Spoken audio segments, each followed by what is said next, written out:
আলাইকুম। আশা করি সবাই ভালো আছেন। আসলে আমি এভাবে করে আমি আসতাম না। এখন না পেরে আমি আসতেছি এখানে। যে আমাদের কিছু কিছু চট্টগ্রামের কিছু কিছু পাওয়ারদারি মানুষ আছে, অর্থাৎ চাকরি পেলে অনেক কিছু মনে করে।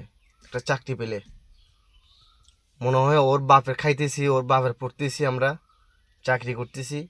এখন আমাদের সামান্য একটা ড্রাইভারের উপরে এত নির্যাতন করে ওরা, মনে করে অনেক কিছু পাই গেছে ওরা, বুঝছেন। আসলে আমরা এগুলো তো বলা ঠিক না, কিন্তু তারপরও মনের কষ্টটা বেদনা আমি আপনাদের কাছে শেয়ার করতেছি। ওরা যেভাবে যেরকম করতেছে, চাকরি একটা পেয়ে অনেক কিছু মনে করতেছে, আসলে কিন্তু ঠিক না এটা। ক্ষমতা আজকে আছে, কালকে নাই।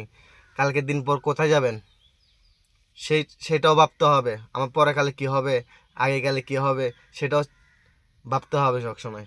সেটা সবাই মনে রাখবেন। আর কোনো যদি ভুল করে থাকি তাহলে ক্ষমা করে দিবেন। আসসালামু আলাইকুম। আসলে এভাবে করে চলা যাচ্ছে না এখন। যে আপনি আমাকে ভালো ব্যবহার দিবেন, আমি আপনাকে ভালো ব্যবহার দিব। আপনি আমাকে ভালো ব্যবহার দিবেন না, আমি আপনাকে ব্যবহার ভালো দিব না। এখন থেকে এটা হবে। তুমি সরকারি চাকরি করো, আমি ডেলিভারি চাকরি করি। আজ আছি কাল নাই, তুমি থেকে যাবা। কিন্তু তুমি যে এত কিছুই ভালো করো, তুমি অনেক কিছু ভালো দেখাও, অনেক কিছু সামনে দিয়ে, অনেক কিছু পিছন দিয়া এতটুক বাস ঢুকাই দেয়, বুঝছেন। এতটুক বাস ঢুকাই দেয় কারা? আমাদের কিছু কিছু উলঙ্গা চট্টগ্রামের ছেলেরা আছে, এগুলা বাটিদার মানুষ, অর্থাৎ দালালি করে আর বাটিও মারে। সামনে দিয়ে বাটি মারে, পিছন দিয়ে এতটুক বাস ঢুকাই দেয়, বুঝছেন। কিছু কিছু মানুষ আছে। তো আমি এদের উদ্দেশ্য বলতেছি, ভাই ভালো হয়ে যাও। তোমার আজকে ক্ষমতা আছে, কালকে ক্ষমতা কোথায় যাবে আমি সেই চিন্তা করতেছি।